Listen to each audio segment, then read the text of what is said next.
So a pretty easy assignment to start with. I just need to draw some blocks to build my game world from. So just want to check first that my drawing area is the correct size. So I come over here to resize, and it should be 64 by 64 because I've set 64 by 64 as my default. So I want a tile size of 64 by 64. If yours isn't like that, you can change it here and click set default. It should change up here, but if it doesn't, type in 64 by 64 and click resize. So that's good. That's my drawing area. Now I want my colors. So I choose my colors down here. So my main palette, i.e. the color of my pen, is controlled down here. You can see I can draw with that. And I choose my colors by clicking on my palette. I want this kind of earthy, sandy orange color here, and just swapping it by clicking on this arrow. I also want this lighter sort of sandy color here.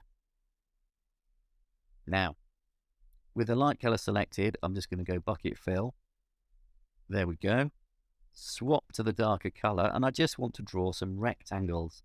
So I choose my rectangle tool, click on it, and I just click and drag. And I want different size, kind of random, kind of a sort of sandy color rock with a few darker bits of rock in it. Set, do it like that, and maybe fill in that one there. Some different shapes. Once I've drawn my rectangles, I'm going back to my paint bucket tool. Darker color still, because that's the color I've drawn my rectangles, and I'm just going to fill them in. So that's all I've done. And I want maybe 3 different kinds of rock just for a bit of variety within the game. So I'm going to click on Add New Frame. You can see now it starts to animate. So this is how we do our animations, but I'm not animating this. I'm just doing 3 different kinds of rock. Back to my light color, bucket fill, switch to my dark color, start drawing some rectangles. I want them a bit different to before. Big one there, long thin one there, square one there, smaller square one there. Just trying to get a mix of stuff, really. And then maybe one in there.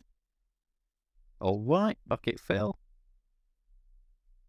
Just clicking on them. That's good, and I think I'll just do one more, so we'll have 3 to choose from in our game. You can do as many as you want, and obviously do them in whatever colors you choose.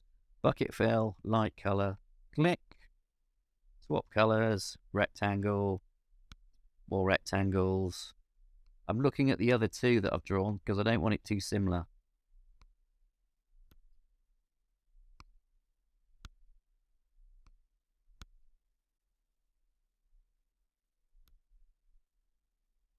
Want a good variety of shape. Yeah, that'll do. And back to bucket fill. Fill in my leaves. I'm going to go with 3, but do as many as you want. Now I have drawn my shapes, I need to save them. And I've talked about this, but I'm just going to run through it anyway, as this is fairly early on. Firstly, I'm going to save. Well, firstly, I'm going to change my name. I'm going to just go blocks.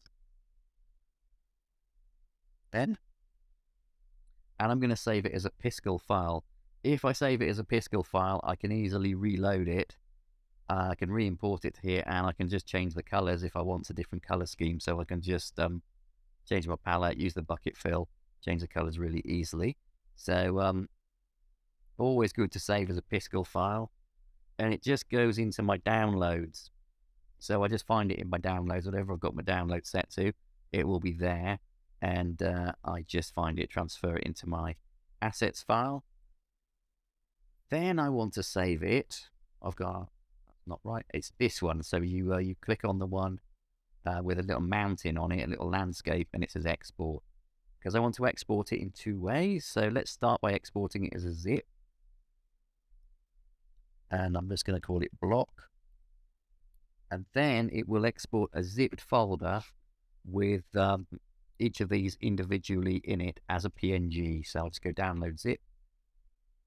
That goes into my downloads as well. And then finally, I want a sprite sheet. Okay, we want to save these in these different formats to give our users a choice of how they want to use our asset. So sprite sheet file export, and I just go download. That will appear in my downloads, so I just move it into my assets folder, and that's our first assignment done.